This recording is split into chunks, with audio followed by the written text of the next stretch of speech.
Jees favourite വേൾഡിന്റെ വചന കേൾവിയിലേക്ക് എല്ലാവർക്കും സ്വാഗതം. പ്രതിദിന വിശുദ്ധ വേദ പുസ്തക വായന 831 ദിവസം. യെഹെസ്കേൽ പ്രവാചകന്റെ പുസ്തകം 31 അധ്യായം.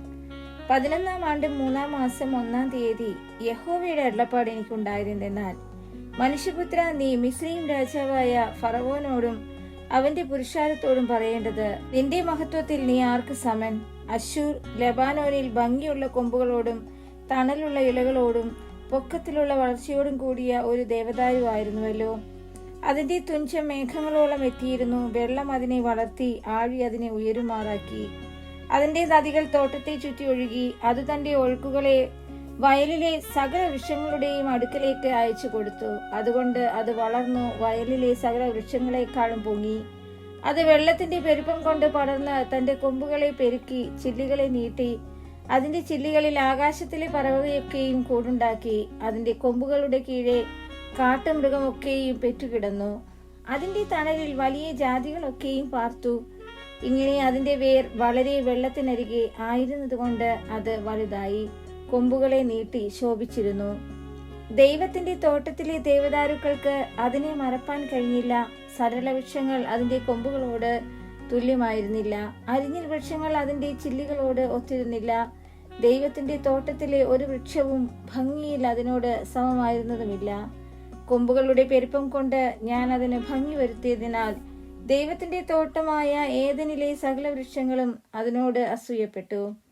അതുകൊണ്ട് യഹോവയായ കർത്താവ് ഇപ്രകാരം അരുളിച്ചെയ്യുന്നു, അത് വളർന്നു പൊങ്ങി തുഞ്ചം മേഘങ്ങളോളം നീട്ടി. അതിന്റെ ഹൃദയം തന്റെ വളർച്ചയിങ്കൽ ഗർവിച്ചു പോയതുകൊണ്ട് ഞാൻ അതിനെ ജാതികളിൽ ബലവാനായവന്റെ കയ്യിൽ ഏൽപ്പിക്കും.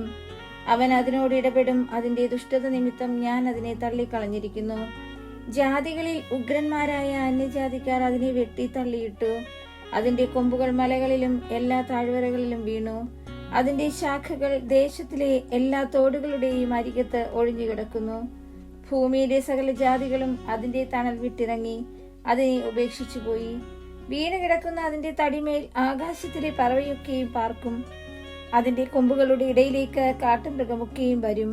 വെള്ളത്തിനരികെയുള്ള സകല വൃക്ഷങ്ങളും ഉയരം ഹേതുവായി ഗർവിക്കുകയോ തുഞ്ചം മേഘങ്ങളോളം നീട്ടുകയോ വെള്ളം കുടിക്കുന്നവരായ അവരുടെ സകല ഫലശാലികളും തങ്ങളുടെ ഉയർച്ചയിങ്കൽ നിഗളിച്ചു നിൽക്കുകയോ ചെയ്യാതിരിക്കേണ്ടതിന് തന്നെ അവരൊക്കെയും മനുഷ്യപുത്രന്മാരുടെ ഇടയിൽ കുഴിയിൽ ഇറങ്ങുന്നവരോടുകൂടെ ഭൂമിയുടെ അധോഭാഗത്ത് മരണത്തിന് ഏൽപ്പിക്കപ്പെട്ടിരിക്കുന്നു.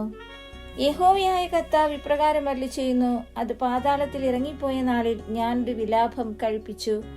അതിനുവേണ്ടി ആഴത്തെ മൂടി പെരുവെള്ളം കെട്ടി നിൽപ്പാൻ തക്കവണ്ണം അതിന്റെ നദികളെ തടുത്തു.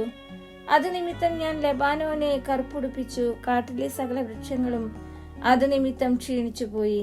ഞാൻ അതിനെ കുഴിയിൽ ഇറങ്ങുന്നവരോടുകൂടെ പാതാളത്തിൽ തള്ളിയിട്ടപ്പോൾ അതിന്റെ വീഴ്ചയുടെ മുഴക്കത്തിങ്കൽ ഞാൻ ജാതികളെ നടുങ്ങുമാറാക്കി. ഏദനിലെ സകല വൃക്ഷങ്ങളും ലെബാനോനിലെ ശ്രേഷ്ഠവും ഉത്തമവുമായി വെള്ളം കുടിക്കുന്ന സകല വൃക്ഷങ്ങളും ഭൂമിയുടെ അധോഭാഗത്ത് ആശ്വാസം പ്രാപിച്ചു. അവയും അതിനോടുകൂടി വാളാൽ നിഹതന്മാരായവരുടെ അടുക്കൽ പാതാളത്തിൽ ഇറങ്ങിപ്പോയി. അതിന്റെ തുണയായി അതിന്റെ നിഴലിൽ ജാതികളുടെ മധ്യേ പാർത്തവർ തന്നെ. അങ്ങനെ നീ മഹത്വത്തിലും വലിപ്പത്തിലും ഏദനിലെ വൃക്ഷങ്ങളിൽ ഏതിനോട് തുല്യമാകുന്നു. എന്നാൽ നീ ഏദനിലെ വൃക്ഷങ്ങളോടുകൂടി ഭൂമിയുടെ അധോഭാഗത്ത് ഇറങ്ങിപ്പോകേണ്ടി വരും. വാളാൽ നിഹതന്മാരായവരോടുകൂടി നീ അഗ്രചർമ്മികളുടെ ഇടയിൽ കിടക്കും. ഇത് ഫറവോനും അവന്റെ സകല പുരുഷാരവും തന്നെ എന്ന് യഹോവയായ കർത്താവിന്റെ അരുളപ്പാട്.